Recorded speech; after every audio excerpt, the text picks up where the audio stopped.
Israel forcefully evacuates a protest camp set up by foreign activists and Palestinian protesters at a site designated for Israeli settlement units. Israeli forces clashed with some 200 activists who had set up makeshift tents in the occupied West Bank to prevent Israel from building new settler units.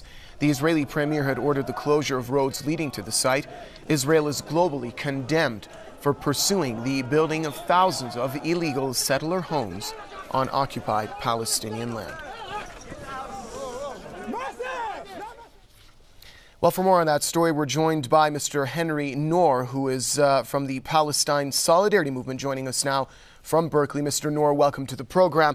I'm sure you have an opinion on the act itself, breaking up this tent camp and many other gatherings that disapprove of the illegal expansion of settlement units on occupied Palestinian territories. First of all, share with us your thoughts on that. The main thing to say to me is what an exciting event this is, and it really shows that the Palestinians are as steadfast as always and more creative in finding new ways to call the world's attention to their cause. I just think this is a wonderful action. They expose the total illegality of the Israeli occupation. If you notice, there was an order from the Israeli court saying they couldn't break this camp up for 6 days, and the Netanyahu government just defied their own court. So even in terms of their own occupation law, it was illegal. They claimed it was a national security threat. I think they're making a joke of themselves in the eyes of the whole world. So I'm sorry for the people who got. If people got arrested, I hope nobody got hurt, but I just think this was a wonderfully effective political demonstration. All right, interesting views there.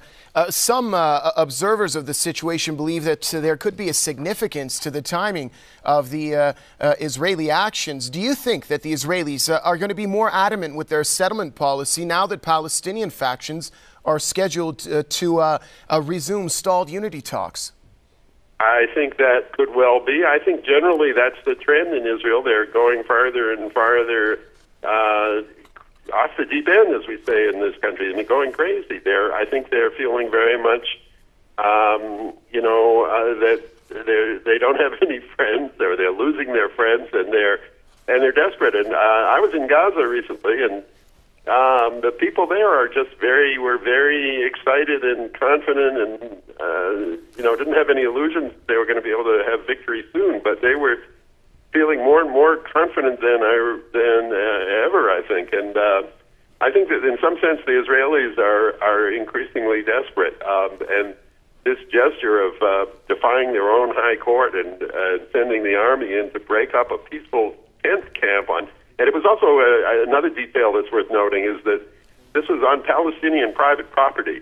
Israelis can't even stand people putting up tents on Palestinian private property for people who have legal deeds to the land. They're just desperate, and I think the world is really at last starting to get tired of it. I know the public is, even in the United States, there's more and more sense that the Israelis are nuts and need to be stopped. That's on the part of public opinion. Changing the government policy is another story, because the government policy is not really based on public opinion. It's based on the power of the pro-Israel lobby and the money that they bring to America to buy off American politics. But I do think that in terms of opinion, both in this country and from what I gather in Europe, there's been a steady process of change, and I think this incident today or over the last few days will push that process forward. I think the Israelis are really exposing themselves to the world. All right.